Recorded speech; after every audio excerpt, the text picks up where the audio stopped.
Nothing.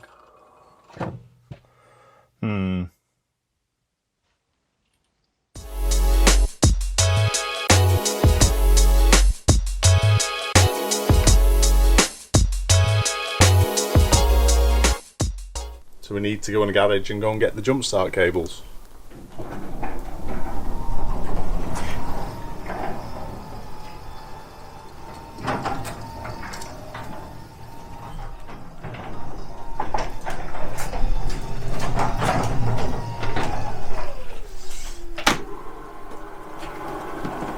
There they are.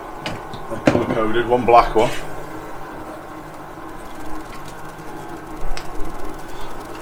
And one red one.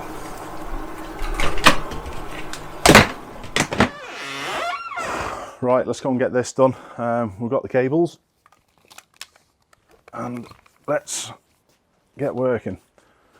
Now, if you're wondering what all the cloths are for on the car, it's literally we cleaned them last night. We're just cleaning the cloths. So let's go and sort this this jump start out. Okay, so what we've done first is we've got a donor car that we can use to actually help jump start. I've turned it round, and if you notice as well, we've got a little bit of space in here, probably enough to walk through comfortably, but it's just so these cables can reach from one vehicle to the next. So next thing, we're going to pop both bonnets.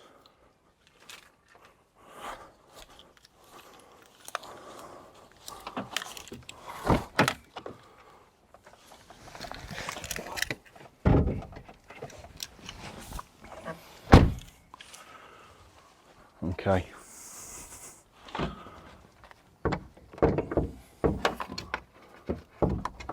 If you can find the bonnet release on this thing.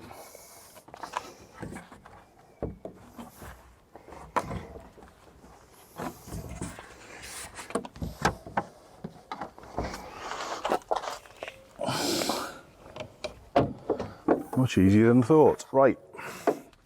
What we've got here, not very clean, but we do have the battery cover here. This comes back, and this is what we need. This is usually what you're going to see if you've got a car to jump start. Usually you've got a battery, but in the Toyota we're going to be a little bit different. So let's get that open. What we're going to do is get the key. Pass the key, buddy. I'm just going to show you how this works. Just going to put this down for a sec. Quite simply, when you try and unlock the car, it unlocks, but if you follow me, nothing actually unlocks. So there's usually a key within the actual fob, and all I'm going to do with this is press this little button at the side, and we've got the key out. And this key, found out even this morning, it only goes in one way round. It's the first time I've ever had to do this, and it literally goes in here, twists, and it unlocks. So, key in the pocket. What I'm going to do is unlock the car, making some funny sounds.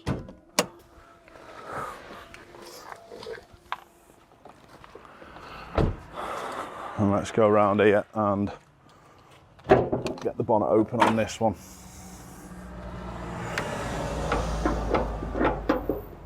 So, as you can see, we've got no obvious battery. It's because it's a hybrid vehicle, and it's a little bit different. I've never actually jump started this, so we're going to give it a little go and see what's what. Now, I do know that there's a jumping point just in this fuse box here. I'm going to take that off. I'm going to leave that up there so it's safe, and it's this little thing here that we're after. Now, you're going to move the little part in and then lift it up. I'm going to try it there. There we go. So it's this part here that we're actually going to connect the jump cables to. Okay, so we're going to have a little go. I'm just going to put my camera down, and what we always do first These are colour coded, by the way. These are colour coded, and what actually happens is you connect red one side to red the other. I'm just going to undo them a sec. It's always the case when they've been stuck in the garage somewhere. And what you actually do, you always connect from the donor vehicle, positive,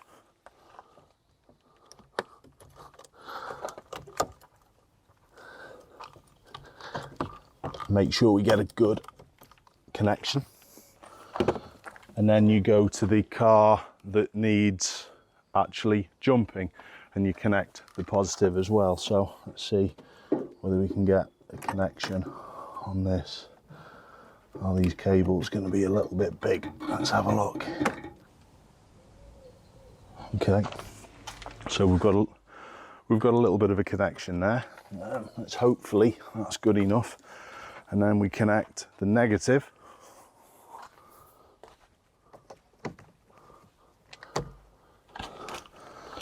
Not to the negative side of the battery, but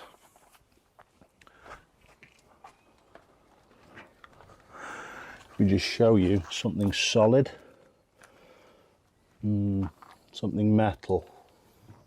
Now there's a little piece on the edge of the engine there that I might try and get on, and it's that round-eyed little piece down there. So I'm going to try and get this on here.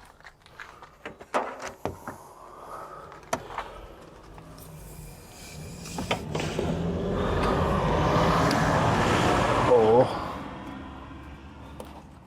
that. I've actually found one down that side that should work. Now I'm hoping that this connection is good enough on that jump start. So what you then try and do is turn this car on.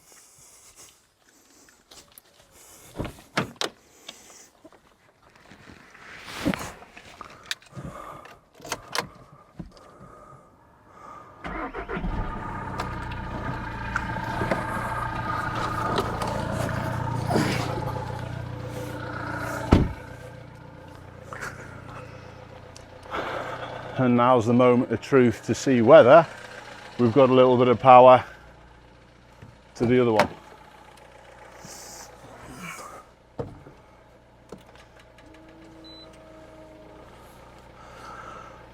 And the answer is yes. It can sometimes take a few minutes for the battery to recoup enough energy to start.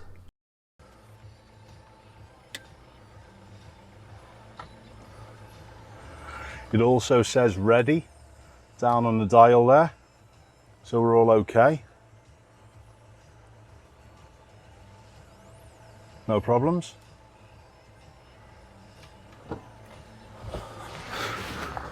And then what we do, I'm going to leave it going for a little touch, but when you disconnect in exactly the opposite way that you actually put them on. So the last thing that we put on is this.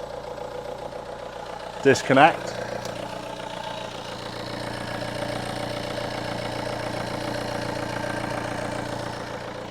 Disconnect.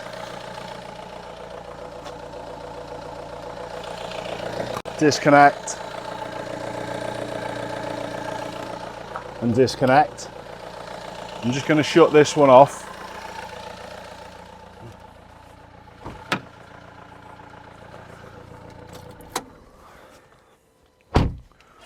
Little word of advice as well, always take the key out with you whenever you're starting cars, because sometimes the central locking's got a habit of actually shutting and you'll lock your key in your car.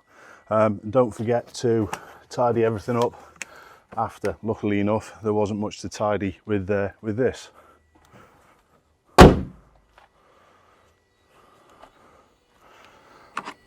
Refit our fuse box, clip back down, fuse box, all connected again and again. close the bonnet, and we should be okay. I'm just going to see whether we're going to be able to move. I'm just going to move it back a tiny little bit.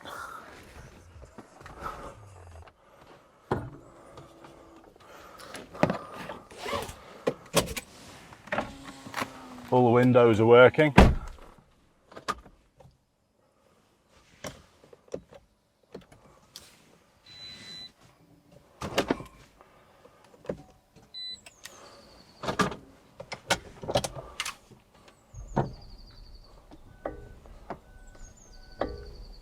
And as you can see, we've got power and everything works. I don't want to run the cables over, but that's how you start a car.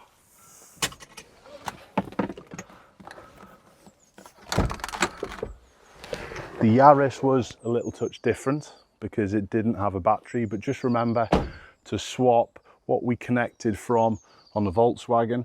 That's what you're going to be connecting to on the car that won't start. And remember, never connect the negative to the negative side on the battery that won't start. Always connect it to a piece of metal that is showing under the engine bay. Hope that helps everyone. Thanks for watching, and keep your cars actually turned on and keep them moving over this lockdown period. Cheers everyone.